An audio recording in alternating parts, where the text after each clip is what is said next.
اس jeep میں north Korean military کا وہ سولجر بیٹھا ہے جو کم جونگ ان کی پالیسی سے تنگ آ کر جیپ کو تیزی سے بھگاتا ہوا بارڈر کراس کرنے کی کوشش کر رہا ہے۔ اس کو اچھی طرح معلوم ہے کہ یا تو یہ مارا جائے گا یا کم سے کم زخمی تو ضرور ہوگا۔ تو پھر ایسی بھی کیا مجبوری ہو گئی جو یہ اتنا بڑا قدم اٹھانے جا رہا ہے؟ اس بارے میں آپ کو آگے چل کے بتائیں گے، لیکن نارتھ کوریا دنیا کا سب سے بڑا جیل کیوں مانا جاتا ہے اور یہاں سے زندہ بھاگ نکلنا آخر ناممکن کیوں ہے؟ ناظرین، نارتھ کوریا سے بغیر پرمیشن کے نکلنا کم جونگ ان کی نظر میں غداری ہے، جس کی کم سے کم سزا عمر قید اور زیادہ سے زیادہ موت ہے۔ یہاں تک کہ نارتھ کوریا کے اندر بھی ایک پروونس سے دوسری پروونس بغیر اجازت کے جانا جرم مانا جاتا ہے۔ تقریباً ہر آرگنائزیشن کا ماننا ہے کہ دنیا میں سب سے برا human right record north Korea کے پاس ہے۔ یہاں تمام مردوں کو نارتھ کورین ملٹری میں کم سے کم 10 سال سرو کرنا لازمی ہے۔ فری اسپیچ جیسی کوئی چیز یہاں موجود نہیں اور جو بھی میڈیا ہے وہ اسٹیٹ کے کنٹرول میں ہے۔ یہ دنیا کا واحد ایسا ملک ہے جہاں سزا اس کو بھی ملتی ہے جس کے رشتہ داروں نے کوئی جرم کیا ہو۔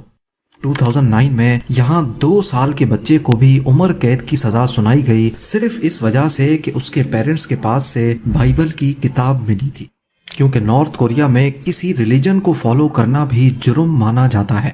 یہاں باہر کی دنیا سے کسی فارینر کا آنا بھی کافی مشکل ہے، اور اگر کسی فارینر کو یہاں آنے کی پرمیشن مل بھی جائے تو اس کے پورے ٹرپ کے دوران سائے کی طرح اس پر نظر رکھی جاتی ہے اور اس کو صرف انہی جگہوں پر لے کے جایا جاتا ہے جہاں صرف وہ کچھ دیکھنے کو ملے جو حکومت دکھانا چاہتی ہے۔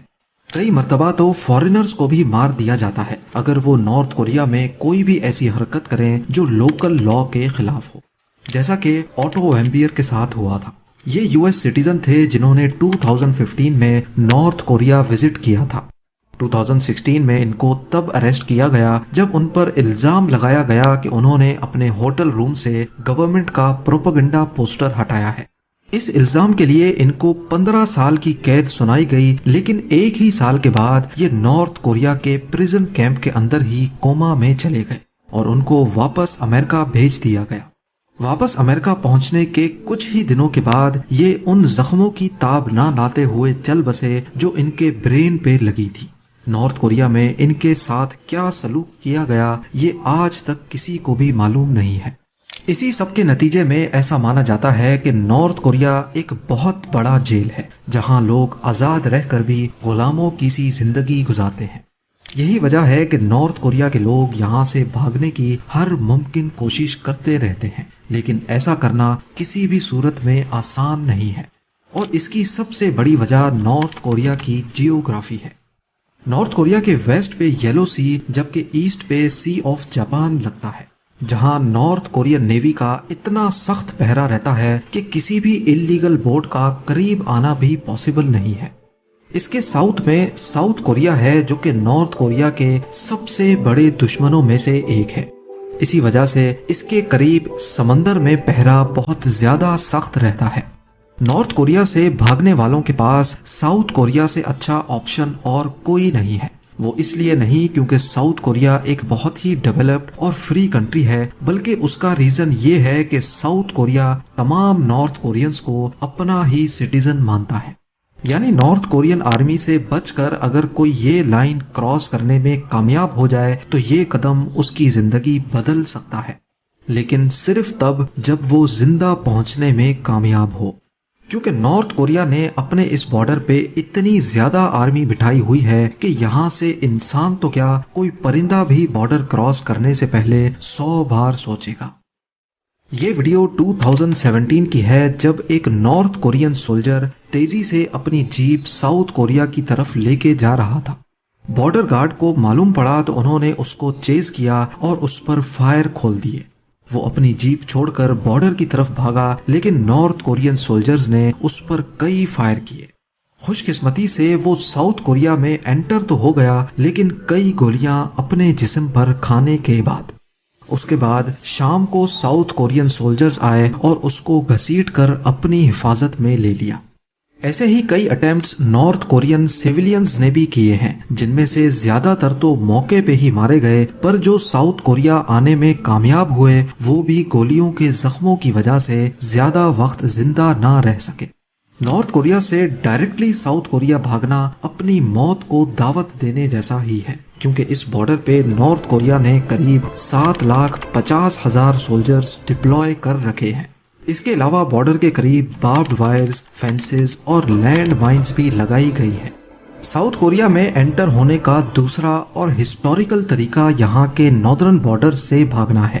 نارتھ کوریا کے نارتھ میں سب سے بڑا بارڈر چائنا اور تھوڑا سا حصہ رشیا کو بھی لگتا ہے۔ یہ طریقہ کمپیریٹیولی آسان تو ہے لیکن مشکلات سے کم ہرگز نہیں ہے، کیونکہ نارتھ کوریا کو چائنا اور رشیا کی طرف سے حملے کا خدشہ نہیں ہے، اسی وجہ سے ان بارڈرز پہ ان کی ملٹری ڈپلائمنٹ بھی کم ہے۔ پر یہ پورا 1300 کلومیٹر کا بارڈر خطرناک پہاڑوں اور جنگلات سے بھرا ہوا ہے۔ اس کے علاوہ چائنا کے ساتھ نارتھ کوریا کا بارڈر زیادہ تر ٹیومن اور یالو ریور کے ساتھ ساتھ چلتا ہے، یعنی اگر کوئی ڈیفیکٹر چائنا بارڈر تک پہنچ بھی جائے تو ریور کراس کرنے کا چیلنج اس کو فیس کرنا ہوگا۔ اس کے لیے ڈیفیکٹرز اور اسمگلرز سردیوں کا ویٹ کرتے تھے جب دونوں ریورز فریز ہو جاتی تھی، اور وہ سمپلی اس کے اوپر سے چل کر بارڈر کراس کرتے تھے۔ اسی طرح یہ طریقہ سخت گرمیوں میں بھی کام کر جاتا تھا جب دریا کا لیول بہت کم ہو جاتا ہے۔ چائنا یا رشیا پہنچنے پر ڈیفیکٹرز کے لیے خطرہ ابھی ٹلتا نہیں تھا، کیونکہ نارتھ کوریا کی چائنا اور رشیا کے ساتھ ملٹری الائنس تھی، جس کا مطلب ہے کہ اگر انہوں نے کسی نارتھ کورین ڈیفیکٹر کو اپنی زمین سے پکڑا تو وہ اس کو سیدھا نارتھ کوریا کے حوالے کر دیتے تھے، اور پھر جو نارتھ کوریا ان کے ساتھ حشر کرتا تھا اس کا اندازہ لگانا مشکل نہیں ہے۔ لہٰذا چائنا اور رشیا پہنچنے پر ان کا کام ختم نہیں ہوتا تھا، بلکہ ان کو اب یہاں سے بھی بھاگ کر کسی اور سیف کنٹری میں جانا ہوتا تھا۔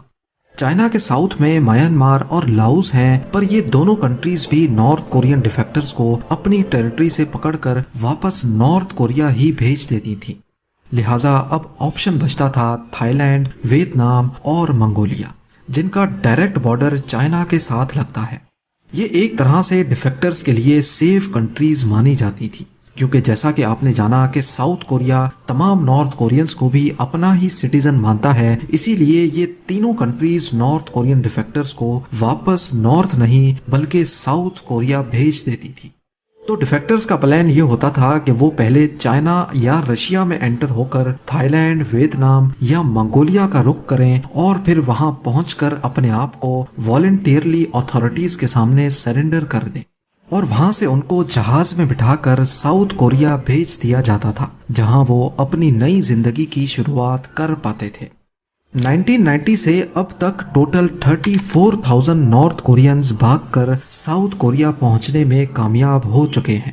اصل میں اس دور میں نارتھ کوریا کو سوویت یونین کی سپورٹ حاصل تھی، لیکن 1991 میں سوویت یونین کے کولیپس کے بعد نارتھ کوریا کی یہ سپورٹ ختم ہو گئی، اور امریکہ نے بھی اس پر کافی سینکشنز لگانا شروع کر دی۔ اس پوائنٹ پر نارتھ کوریا کے حالات اتنے خراب ہو گئے کہ یہاں کے لوگ کھانے پینے کو بھی ترسنے لگے۔ ایسٹیمیٹس کے مطابق اس دوران یہاں 35 لاکھ لوگ بیسک ضروریات نہ ملنے کی وجہ سے مر گئے۔ تبھی کافی لوگوں نے 1991 کے بعد ہی یہاں سے بھاگنے کا ارادہ کیا۔ ہر گزرتے سال نارتھ کوریا سے بھاگنے والوں کی تعداد بڑھتی ہی چلی گئی، یہاں تک کہ قحط سالی ختم ہو جانے کے بعد بھی ڈیفیکٹرز کا سلسلہ بڑھتا ہی چلا گیا، اور 2009 میں ریکارڈ ڈیفیکٹرز نوٹس کیے گئے جن کی تعداد 3000 تک پہنچ چکی تھی۔ 2010 اور 2011 میں بھی ڈیفیکٹرز کی تعداد زیادہ ہی رہی، لیکن پھر 2012 کی سٹارٹنگ میں کچھ ایسا ہوا جس کی وجہ سے ڈیفیکٹرز کی تعداد اچانک سے 50% کم ہو گئی۔ وہ شخص جس نے 1994 کے بعد سے نارتھ کوریا کو رول کیا تھا وہ چل بسا، اور اب گدی سنبھالنے کی باری تھی اس کے بیٹے کم جونگ ان کی۔ پاور میں آتے ہی کم جونگ ان نے سب سے پہلے اسمگلنگ اور دیش سے بھاگنے والوں کے خلاف گھیرا تنگ کیا۔ پورے ناردرن بارڈرز پہ سگنل جیمرز انسٹال کیے گئے اور انٹیلیجنس مانیٹرنگ کو بھی کافی بڑھا دیا گیا۔ بارڈر پہ فینس لگا دی گئی اور ملٹری پیٹرولنگ بھی بڑھا دی گئی۔ اس کے علاوہ کم جونگ ان نے رشیا اور چائنا کے ساتھ بھی معاملات طے کیے کہ وہ بھی اپنی سائیڈ پہ زیادہ سختی بنا کر رکھیں۔ اس کے نتیجے میں چائنا نے بھی پورے بارڈر پہ سرویلنس سسٹم لگا دیا۔ انہی چینجز کی وجہ سے نارتھ کورین ڈیفیکٹرز کا اب چائنا میں جانا کافی مشکل ہو گیا تھا، اور اب جو بروکرز ان ڈیفیکٹرز کی نارتھ کوریا سے بھاگنے میں مدد کرنے کے بدلے میں پیسے لیا کرتے تھے، انہوں نے بھی اپنے ریٹ کافی حد تک بڑھا دیے۔ 2007 میں جو چائنیز بروکرز یہ کام $2000 میں کیا کرتے تھے، سختی ہونے کے بعد 2017 میں انہوں نے ایک ڈیفیکٹر سے $15,000 لینا شروع کر دیے۔ زیادہ تر نارتھ کورینز جن کی سالانہ انکم ہی $2000 کے ایکویلنٹ ہے، ان کے لیے اب اتنی زیادہ رقم اکٹھا کرنا ناممکن ہو چکا تھا۔ یہی وجہ ہے کہ 2012 کے بعد سے، یعنی کم جونگ ان کے پاور میں آنے کے بعد سے، ہر گزرتے سال ڈیفیکٹرز کی تعداد کم ہوتی گئی، اور 2019 میں صرف 1000 ڈیفیکٹرز ہی یہاں سے بھاگنے میں کامیاب ہو سکے۔ لیکن پھر 2020 میں کچھ ایسا ہوا جس سے اب نارتھ کوریا سے بھاگنا قریب امپاسبل ہو گیا ہے۔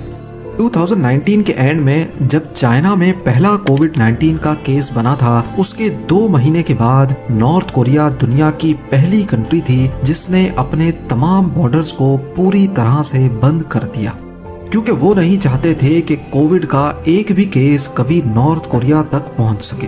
نارتھ کوریا میں کسی بھی میڈیم سے جانے اور باہر نکلنے پر پوری طرح سے پابندی لگا دی گئی۔ ایسا کرنا نارتھ کوریا کے لیے ضروری بھی تھا، کیونکہ یہاں کی 42% پاپولیشن کو آج بھی صحیح سے کھانا نہیں مل پاتا، یعنی ان کی باڈی میں کووڈ-19 وائرس برداشت کرنے کی طاقت ہی نہیں ہے۔ اس کے ساتھ ساتھ اگست 2020 میں نارتھ کورین ملٹری نے ناردرن بارڈر پیٹرول کو شوٹ ٹو کل کا آرڈر دے دیا، یعنی ان کو فل اتھارٹی دے دی گئی کہ اگر وہ چائنا بارڈر پہ کسی کو جاتے یا آتے دیکھیں تو اسی وقت اس کو گولی مار دیں۔ یہی وجہ ہے کہ پچھلے 3 سالوں سے یہاں سے بھاگنے والوں کی تعداد قریب نہ ہونے کے برابر ہے، اور نارتھ کوریا ایک بہت بڑے جیل کی مانند بن چکا ہے، جہاں لوگ نہ کوئی ریلیجن فالو کر سکتے ہیں اور نہ ہی باہر کی دنیا سے کسی بھی طرح کانٹیکٹ میں رہ سکتے ہیں۔ گوگل، فیس بک، یوٹیوب تو دور کی بات، یہاں پر انٹرنیٹ بھی صرف گورنمنٹ آفیسز میں ہی استعمال کیا جاتا ہے، اور اس پر بھی صرف وہ ویب سائٹس کھلتی ہیں جو نارتھ کورین گورنمنٹ نے ہی بنائی ہیں۔ ان کے پاس فونز تو ہیں، لیکن وہ فونز لوکلی اسمبلڈ ہیں، جن میں ایسے سافٹ ویئرز انسٹال کیے گئے ہیں جو لوگوں کی فون ایکٹیویٹی کو مانیٹر کرتے ہیں۔ نارتھ کوریا دنیا کا واحد ایسا ملک ہے جہاں جو کچھ بھی ہوتا ہے اس کا باہر کی دنیا کو بالکل بھی علم نہیں ہے۔ یہاں پر ایگزیکیوشنز پھانسی دے کر نہیں بلکہ فائرنگ اسکواڈز کو بھیجا جاتا ہے، جو سب کے سامنے لوگوں کو گولیاں مار کر ہلاک کر دیتے ہیں۔ نارتھ کوریا میں اس کو بھی ایگزیکیوٹ کر دیا جاتا ہے جس نے ساؤتھ کوریا میں بیٹھے اپنے کسی ریلیٹو سے فون پر بات کرنے کی کوشش کی ہو۔ اس سارے تماشے کو دنیا دیکھ تو رہی ہے، لیکن کوئی کچھ کر نہیں سکتا، کیونکہ سوویت یونین نے نارتھ کوریا کو نیوکلیئر ٹیکنالوجی ٹرانسفر کی تھی۔ یہی وجہ ہے کہ امریکہ جیسی سپر پاور بھی نارتھ کوریا پر سینکشنز لگانے کے علاوہ اور کچھ نہیں کر پاتی۔ امید ہے یہ ویڈیو بھی آپ لوگ بھرپور لائک اور شیئر کریں گے۔ آپ لوگوں کے پیار بھرے کامنٹس کا بے حد شکریہ۔ ملتے ہیں اگلی شاندار ویڈیو میں۔